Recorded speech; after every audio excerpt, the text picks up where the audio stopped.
Hello friends, welcome to my channel আপনাদের প্রিয়া। আজকে আমি তোমাদের সাথে একটি রান্নার রেসিপি শেয়ার করছি, সেটা হলো মোচার ধোকার ডালনা। তো তার জন্য মোচাটা আমি আগেই কেটে সেদ্ধ করে আর কি জল চিপে নিয়ে, আর এখানে ছোলার ডাল দিয়ে একসাথে একটু জিরে গুঁড়ো, একটু গোলমরিচ গুঁড়ো আর হলুদ, একটু লবণ দিয়ে মেখে নিয়েছি। এই দেখো ভালো করে। এবার কড়াইতে তেল দিয়ে দিয়েছি, তেল দিয়েছি। এবার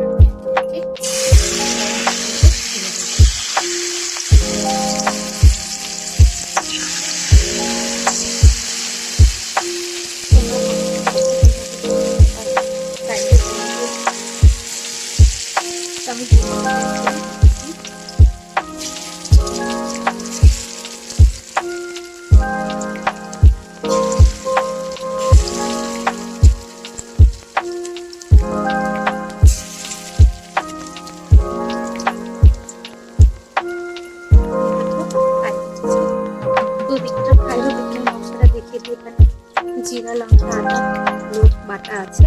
আর আজকে টুইস্টে ব্লগটা স্টার্ট করছি আজকে সকাল সকাল, মোটামুটি 10:30 মতন বাজে। তো আর আজকে ভেজ আমাদের হয় টুইস্টেতে। তো আজকে এটা মোচার ঢোকার ডালনা।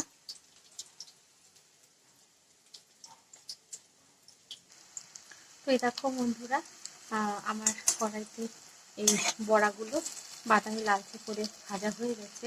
খুব বেশি কড়া করব না, তাহলে রস ঢুকবে না, সফট হবে না। তো এরকমই করবে, একদম নরমও না আবার একদম কড়াও না, মিডিয়াম আর কি। তোমরা দেখলেই বুঝতে পারবে, বাদামি লালচে হয়ে যাবে। তো এটা আমার হয়ে গেছে। তো এটাকে কেউ মোচার বড়ার ডালনাও বলে, কেউ মোচার ঢোকার ডালনাও বলে, যে যেটা বলে থাকে আর কি। তো এটা আর একটা আমি সরিয়ে দিয়েছি, ওটা নামিয়ে নিয়েছি। এটা দেখো এক সাইড হচ্ছে। দেখো বন্ধুরা, এই মোচার বড়াগুলো খুব সুন্দর ভাজা হয়েছে। আর তোমরা হয়তো আমার যারা পুরনো সাবস্ক্রাইবার, পুরনো যারা আমার ফলোয়ার্স, তারা হয়তো দেখছো যে আমি এর আগে যখন বাবা বাড়িতে এসেছিলাম তখন আমার মা রান্না করেছিল এই রেসিপিটা। তো আমি তোমাদেরকে এমনি দেখিয়েছিলাম, বাটিতে অল্প এটুকু ছিল বেঁচে। তো আজকে আমি তোমাদের সাথে বলেছিলাম যে এর পরে যদি সম্ভব হয় তো আবার আমি এই রেসিপিটা তোমাদের সামনে আবার বলতে আমি শেয়ার করব তোমাদের সাথে। তো আজকে তাই শেয়ার করছি আমার পুরনো কথা মতন। তো চলো তোমরা বন্ধুরা ভিডিওটা শেষ অবধি দেখো, খুব ভালো লাগবে।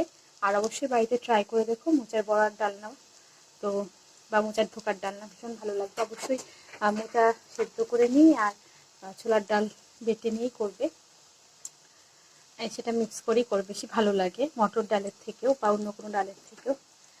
আর এরকম বন্ধুরা এটা হয়ে গেছে। তো যদি এই ভিডিওটি ভালো লেগে থাকে তোমাদের, তো প্লিজ লাইক করো, শেয়ার করো, কমেন্ট করো, আর অবশ্যই সাবস্ক্রাইব করতে ভুলো না আমার চ্যানেলকে। অবশ্যই সাবস্ক্রাইব করো। তো সঙ্গে থাকো বন্ধুরা, শেষ অবধি দেখো।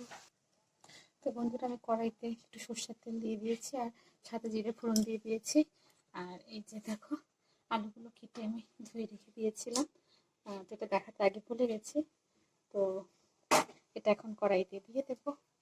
কড়াইয়ের তেলে একটু ভাজা ভাজা করে তারপর মশলাগুলো ভেজে ফ্রাই করে নিয়ে তারপরে জল দেবো।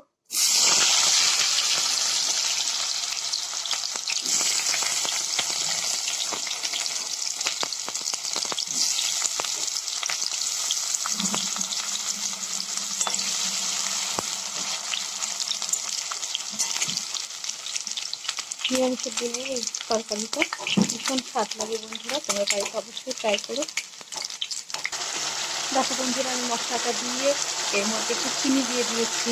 চিনি দিলে কালারটা ভালো হয় তেলের মধ্যে, আর কালারটা ভালো আসে। আর যেহেতু শুকনো লঙ্কা দিয়ে আমরা করি না, সেহেতু কাঁচা লঙ্কা দিয়ে চিনি দিলে কালারটা ভালো আসে। আর এই দেখো মশলাটা ভাজা ভাজা হয়ে গেছে, তেলও ছেড়ে দিয়েছে, সুন্দর ভাজা ভাজা হয়ে গেছে। এবারে আমি জল অ্যাড করে তারপরে বড়াগুলো এর মধ্যে দিয়ে দেবো একটু বয়েল হতে। তো এই যে আমি জল অ্যাড করে দিয়েছি, মশলাটা ভাজা ভাজা হয়ে যাওয়ার পর এবার একটু বয়েল হলে তারপরে বড়াগুলো দেবো, না হলে বড়াগুলো ভেঙে যাবে। তো বন্ধুরা, এই দেখো বড়ার তরকারি আমার রেডি হয়ে গেছে। কি সুন্দর বড়াগুলো দেখো, একটাও ভাঙেনি, একদম গোটা গোটা আস্ত রয়েছে। আর আমি গরম মশলা ঘি অ্যাড করে দিয়েছি। তো এবার আমি নামিয়ে নেব। তো আমার বড়ার তরকারি রেডি।